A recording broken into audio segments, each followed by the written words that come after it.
오늘은 좀 특별한 설교를 하겠습니다. 고신총의 생명존중주의 설교입니다.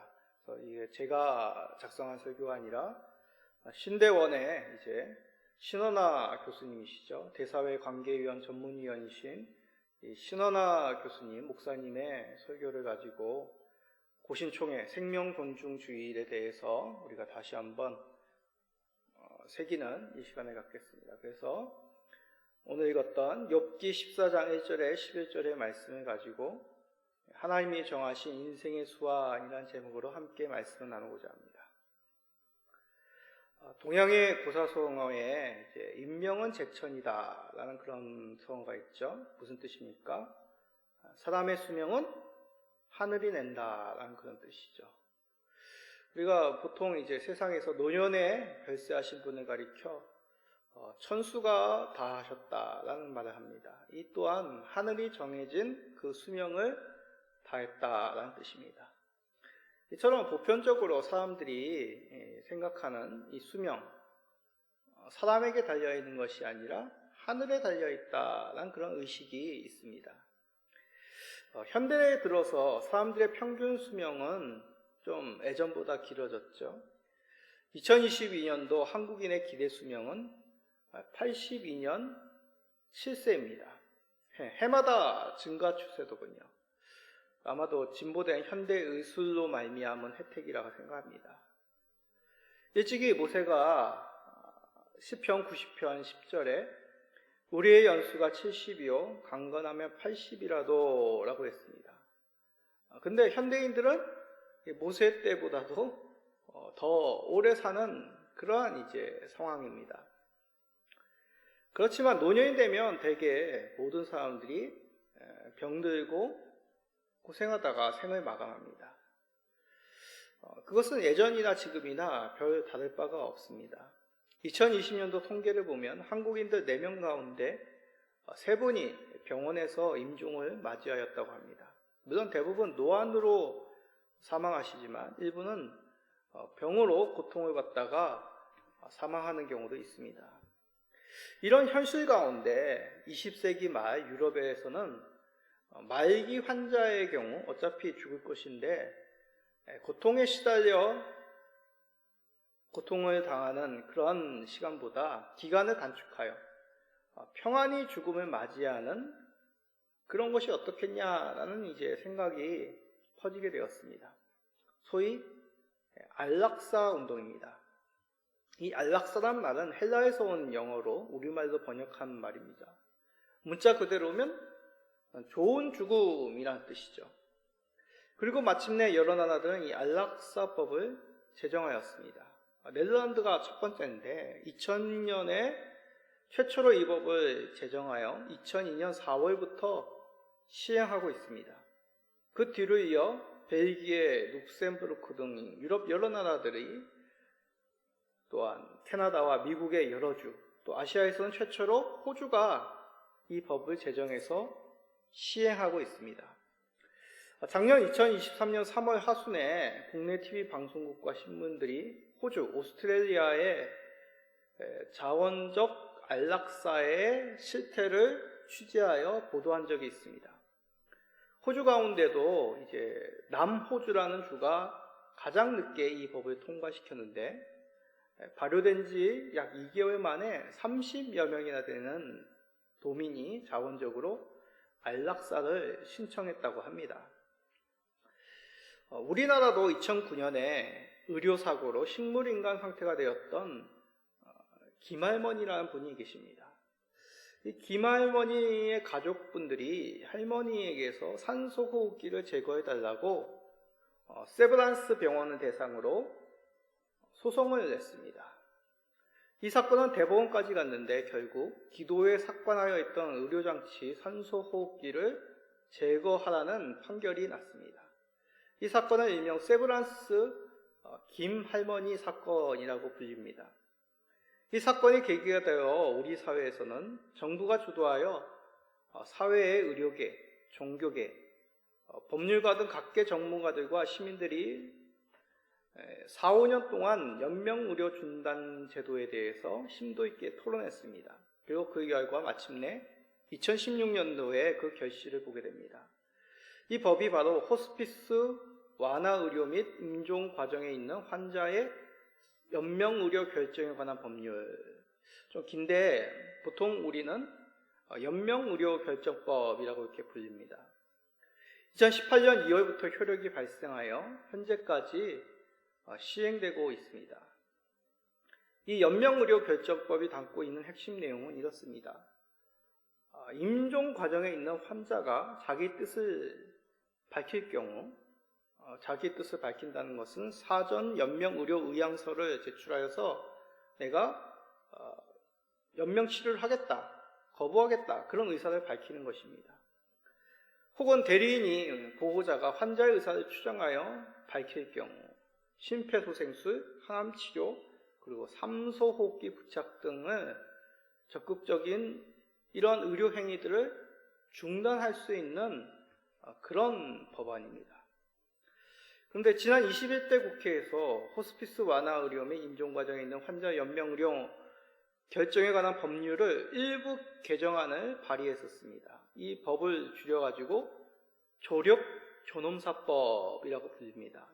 이 법은 의사 조력 자살을 허용하는 조항이 추가된 법입니다.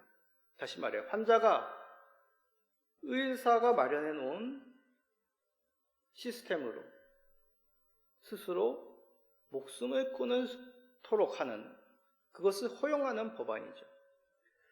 현재는 우리나라에서 이 조력존엄사, 즉 의사 조력 자살 행위는 법으로 금지되어 있습니다. 왜냐하면 보건복지위원회도 통과하지 못했기 때문입니다. 그래서 21대 국회에서 폐기되었는데 22대 국회가 시작되었죠. 다시 이 법안이 발의되었습니다. 그러면 사람이 자기 자신의 생명을 스스로 종결할 수 있는 이 결정권, 이것을 보장해 주는 것에 대해서 우리 그리스도인들은 어떻게 생각하는 것이, 어떻게 바라보는 것이 좋을까요? 성경은 이에 대해서 뭐라고 가르치는지 우리는 살펴보아야 합니다. 첫째, 성경은 우리 생명의 주인은 우리가 아니라, 우리 자신이 아니라 하나님이라고 말씀하십니다.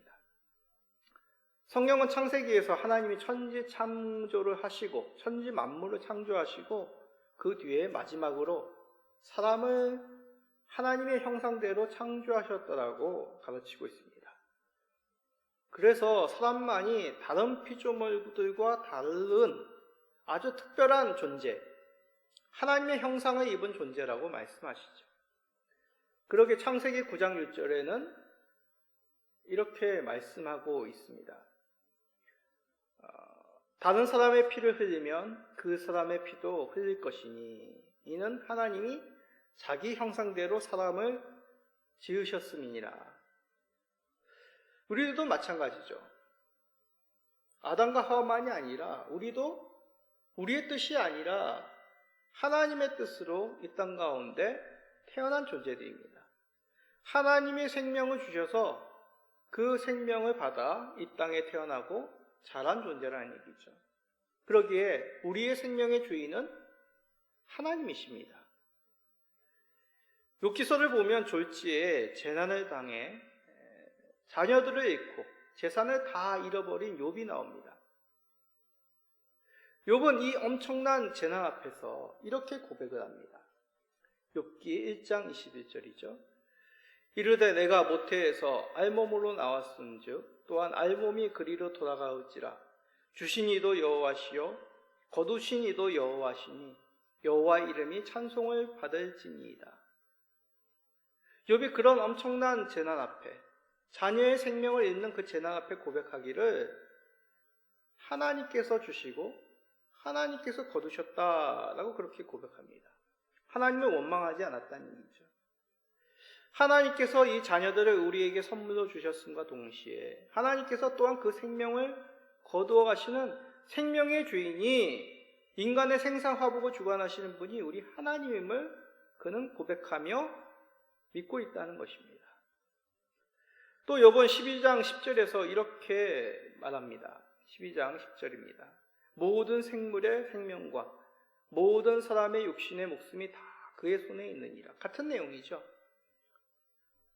모든 생물의 생명, 우리 육신의 목숨 다 하나님께 달려있다는 것입니다. 주인이, 우리 생명의 주인이 하나님이라는 고백이죠. 오늘 읽은 본문에서는 좀 더 구체적으로 욥의 사람의 수명조차도 하나님이 정하신 것이다 라고 그렇게 말씀합니다. 자, 욥기 14장 5절입니다. 그의 날을 정하셨고 그의 달수도 주께 있으므로 그의 규례를 정하여 넘어가지 못하게 하셨사온즉. 무슨 말입니까? 하나님이 사람에게 정하신 날수가 차면 그의 생명을 거두어 가신다라고 말씀하시는 것이죠. 역시 하나님께서 우리 생사화복을 주관하시는 주님이심을, 만군의 하나님임을 고백하고 있는 것입니다. 세상 모든 지혜를 알고 있었던, 학식이 뛰어났던 솔로몬도 이와 비슷한 말씀을 전합니다. 전도서 3장 1, 2절입니다. 범사에 기한이 있고 천하만사가 다 때가 있나니 날 때가 있고 죽을 때가 있으며 심을 때가 있고 심은 것을 뽑을 때가 있으며. 무슨 말입니까? 표현만 약간 다를 뿐이지 솔로몬은 욥과 같은 고백을 하는 것이죠. 사람이 태어나고 죽는 것이 모든 생명을 주신 하나님께 있다. 그것을 정하신 분은 우리 하나님이다 라는 고백입니다. 인간이 결정하는, 어떤 다른 누군가가 결정하는 것이 아니라고 말하는 것이죠. 사랑하는 성도 여러분, 우리 인생 모두 다가 어떤 자기 뜻대로 이 땅에 온 사람은 한 명도 없습니다. 나는 누구누구를 통해서 이 땅에 나야지, 난 누구누구의 자녀로 나야지, 그렇게 생각해서 나온 사람, 이 땅에 태어난 사람은 한 명도 없습니다. 그렇다면 죽는 것도 마찬가지 아닐까요? 하나님이 정해놓으신 때가 되면 우리 생명이 성약을 물들고 서산해지듯 하나님께서 그 생명을 거두어 가시면 우리는 순종할 뿐입니다. 우리가 장례식을 할 때 그리스도인들이 많이 부르는 찬송 가운데 608장이 있습니다. 608장 4절에는 이런 가사가 있습니다. 그날을 예비하면서 내 등불 밝게 켰다가 주께서 문을 여실 때 이 영혼 들어가겠네. 하나님께서 그 생명을 거두어 가시기 위하여 천국 문을 여실 때 그 영혼이 하나님의 품에 안긴다라고 말씀하는 것이죠. 이런 신앙을 갖는다면 우리는 사람이 생명을 스스로 종결하는 결정을 한다는 것에 대해서 다르게 바라볼 수가 있다는 것이죠. 사람이 자기 생명의 주인이 아니기에 그 생명에 대한 결정권 동안 행하는 것을 우리는 멈춰야 된다는 것입니다. 아무리 대한민국 성인 80% 이상이 이런 안을 지지한다고 하더라도 우리 성도만큼은, 교회만큼은 이 법안을 따라서는 안 된다는 것이죠. 둘째로, 고통 가운데 있는 말기 과정에 있는 환자. 이것은 쉬운 문제가 아닙니다. 그 고통 가운데 그가 원한다면 그 뜻을 존중하여 빨리 죽게 하는 것이 도의적인 것 아닌가. 이것이 조력존엄사법이 통과되면 일어날 일이라는 얘기죠. 생명을 존중하시는 그런 마음으로 그의 의사를 따라야 된다. 그런데 생각해 보십시오. 과연 어디까지가 그의 존중받을 결정일까요? 물론 이 법안은 육체적으로 수용할 수 없는 고통을 겪고 있는 말기 환자들에게라는 그런 단서가 달립니다. 처음에는 대부분 법안이 이렇게 출발을 합니다. 그럼 시간이 지나면 어떻게 될까요? 육체적 고통을 넘어서 정신적 고통까지 범위가 확대됩니다. 실제로 네덜란드에서 2002년 이 법이 시행되고 난 뒤에 2017년도에는 한 해 동안 안락사와 의사 조력 자살이 6,585명이나 되는데 그 중에 정신적 고통의 이유로 목숨을 끊은 사람이 83명이나 된다고 합니다. 정신적 고통은 주관적이죠. 어떤 여러 가지 테스트를 통해서 그것을 객관화 지표로 만들 수도 있겠지만 육체적 고통보다는 좀 더 주관적인 성향이 강하게 들어갑니다. 내가 도저히 이 세상 속에서 살아갈 힘이 없다. 절망적이다. 숨 쉬는 것 자체가 바늘을 찌르 듯한, 머리를 쥐었다 듯한 그 고통 가운데 살아갈 뿐이다. 그렇게 여긴다면 그 사람의 생명을 거두어가는 것이 도의적인 것일까요? 본래 안락사 제도는 존엄한 죽음을 위해 만든 것인데 이렇게 되면 이 제도는 좀 더 쉽게 죽게 만드는 법이 된다는 얘기입니다. 오히려 인명경시의 풍조를 낳게 된다는 것이죠. 이 제도를 세계에서 가장 먼저 만들고 시행한 네덜란드에서 이러한 문제가 드러나고 있습니다. 정신적 고통을 이유로 안락사하게 허용한 사건에 대해서 가족이나 사회가 이의를 제기하는 경우가 일어난다는 얘기죠. 이것은 불의한 것이다. 그것을 어떻게 인정할 수 있느냐? 정신적 고통을 어떻게 객관화시킬 수 있느냐? 참으로 어려운 문제입니다. 사랑하는 부모나 가족이 질병으로 고통당하며 치료 과정에서 정신적 괴로움을 호소하는 모습을 보게 되면 누구나 안타까움이 들겠죠. 그래서 저렇게 고통받으며 살아가는 것보다 차라리 고통받지 않고 빨리 생명을 다하도 생명을 포기하는 것이 낫지 않겠냐라는 생각도 듭니다. 그래서 어떤 가족들은 당사자의 의지와는 무관하게 의사에게 찾아가 환자가 더 이상 고통당하지 않도록 빨리 죽게 해달라고 요청까지도 한다고 합니다. 그렇게 하는 것이 환자의 존엄을 지켜주는 자비로운 행위라고 생각하기 때문이죠. 혹시 영화 밀리언 달러 베이비라는 그런 영화를 아십니까? 이제 여자 권투 선수가 링에서 사고로 그만 온몸이 이제 마비가 됩니다. 머리 위로만 말할 수가 있고 온몸이 마비 상태에 되게 됩니다. 그 선수는 이제 코치에게 지금이 내가 가장 인생의 최고점이니 지금 내가 이렇게 숨을 거두는 것이 가장 영광스러운 날이라고 코치에게 부탁을 합니다. 그래서 코치가 연명치료를 끊게 되죠. 참 이건 사회적인 이슈가 되었던 그런 영화입니다. 정말 이것이 고통을 덜어주는 생명을 종결함으로써 고통을 줄여주는 인간적인 본분이라고 생각하십니까? 그 일은 오로지 생명의 주이신 하나님께 속한 것입니다.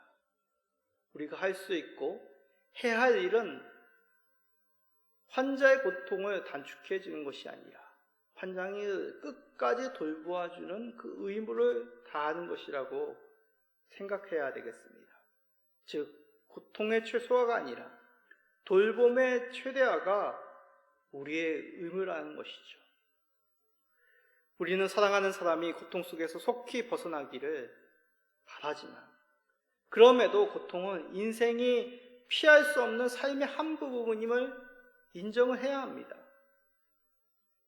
그러므로 성도들이 우리는 사랑하는 사람이 또는 부모님이 병상에서 고통을 겪을 때 그가 하나님의 자비하심으로 그 과정을 잘 견뎌나갈 수 있도록 기도하고 돌보아야 되는 것이죠.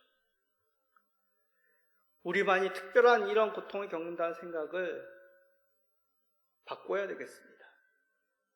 겟세마네 동산에서 우리 예수님도 피땀을 흘리시며 그 죽음의 두려움 앞에 하나님 앞에 간절히 기도하였습니다. 이것도 하나님의 섭리에 속한 것으로 인식하고 계신 것이죠. 그렇다면 우리도 마땅히 사랑하는 이가 병상에서 힘들어할 때 주께서 그의 손을 붙잡고 그 고통을 덜어줄 수 있도록, 그 순간을 잘 넘겨나갈 수 있도록 기도하며 보살펴야 할 것입니다. 그런데 기도만이 능사일까요? 마지막의 삶을 살아가고 있는 이 환자들에게 도움이 되는 것 있습니다. 바로 환자의 고통을 전인적으로 경감을 시켜주는 완화 의료 전문입니다.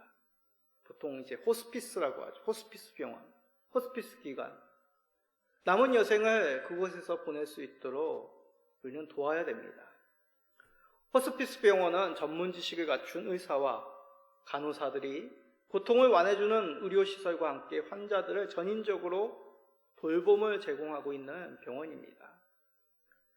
환자들은 호스피스 병원에서 일반 병원보다 육체적으로나 정신적으로 고통을 덜 느끼도록 마지막까지 정성을 다하는 것이죠.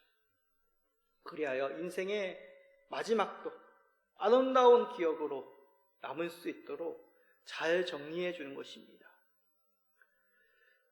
성도들은 우리 사회가 조력 전염사를 제공하는 방법이 아니라 호스피스 병원을 더 많이 설립하는 방향으로 힘을 모아야 합니다. 실제로 우리나라도 이에 관심을 두고 2019년도에 보건복지부는 호스피스 서비스를 확충하였습니다. 그리하여 1차 호스피스 연명의료 조업계획이 2023년도에 완료되었는데 10명 가운데 2명 정도 20%만이 호스피스 병원에 입원하고 완화받는 상황, 그 상황을 개선하여 이제는 30% 정도가 여생을 이 호스피스 병원 시설에서 맞이하고 있다고 합니다. 2028년도까지 2차 호스피스 연명의료 조업계획을 세워서 2028년 말에는 현재 2배에 이르는 360개 호스피스 기관에서 마지막 생을 다할 수 있도록 국가가 제도를 더욱 추진하고 세우고 있다고 합니다. 2022년도부터는 호스피스 팀이 환자의 집을 방문하여 돌보는 가정용 호스피스 제도를 도입해서 꾸준히 시행하고도 있다고 합니다. 아직 우리나라가 선진국 대열처럼 완벽한 것을 갖추지 않지만 점점 국민의 좋음과 노인의 복지를 증진시키기 위하여 호스피스 시설을 확충하고 있다는 것이죠. 이것을 우리 교회가 또 성도들이 도와야 합니다. 저는 예전에 어떤 분에게 이런 얘기를 들었습니다. 서울에 있는 모 큰 교회에서 운영하고 있는 호스피스 병원에서 자기 부모님이 생을 마감하였는데 그 몇 달의 과정이 너무나 감사했다는 것이죠. 그 모든 의사 선생님과 또한 여러 의료 종사자들이 환자와 또한 가족들의 마음까지도 살피시며 봉사하는 그러한 모습 속에서 참으로 자신의 부모님이 마지막에 기쁜 기억을 가지고 생을 마감하셨다는 것에 대해서 감사를 표한 적을 들었습니다. 이렇듯 우리 믿음의 성도들은 하나님께 그 모든 생명의 권한이 있음을 기억하고 그 환자의 어려움을 덜어주는 방향으로 이는 생각하고 도와나가야 되는 것이죠. 이제 말씀을 맺겠습니다. 21대 국회에 발의되었다가 폐기되었던 조력전업사법이 22대 국회가 시작되면서 또다시 발의되었고 유사한 성격의 법안도 한 개 더 발의되었다고 합니다. 그러나 이 조력전업사는 의사조력자살법입니다. 사람의 존엄을 위하기보다 존엄을 해치는 악법이 될 가능성이 높습니다. 우선 이러한 문제가 아주 문자적으로 탁 정해질 수 있는 그런 문제는 아니지만 쉽게 이것을 허용해서 사람이 스스로 생명을 거두어가는 그런 하나님의 생명에 대해서 낮추는, 볼품없게 만드는 이들에 대해서 우리는 생각해야 된다는 것이죠. 우리의 생명의 여탈권이 우리에게 있는 것이 아니라 우리에게 생명을 주신 이 땅을 다스리는 하나님께 있음을 우리는 굳게 붙잡고 또한 지켜나가야 되겠습니다. 사랑하는 사람이 불의의 사고나 암으로 병상에 견디기 힘든 고통을 받게 될 경우, 이러한 사고가 생길 수 있는 이 땅의 상황 속에서 우리는 어떠한 생각을 가져야 될까요? 하나님의 끝까지 하나님을 의지하는 자들에게 자비하심과 또한 보호하심을 거두시지 않도록 우리는 기도하며 돌보아야 되겠습니다. 사람이 불의의 사고나 암으로 병상에서 견디기 힘든 고통을 받게 될 경우 현재 그런 상황도 일어나고 있죠. 그러나 하나님의 끝까지 하나님을 의지할 수 있도록 그의 자비하심으로 붙들도록 우리들은 더 기도하며 연약한 자들을 돌보아야 되겠습니다. 그리고 우리도 언젠가 하나님의 부르심을 받게 될 것인데 그날까지 하나님이 우리에게 주신 생명, 이 삶을 소중히 여겨야 되겠습니다. 더욱 주님과 주의 교회를 위해 충성되게 살아가시는 우리 모든 성도님 되시기를 예수 그리스도의 이름으로 축복드립니다. 아멘.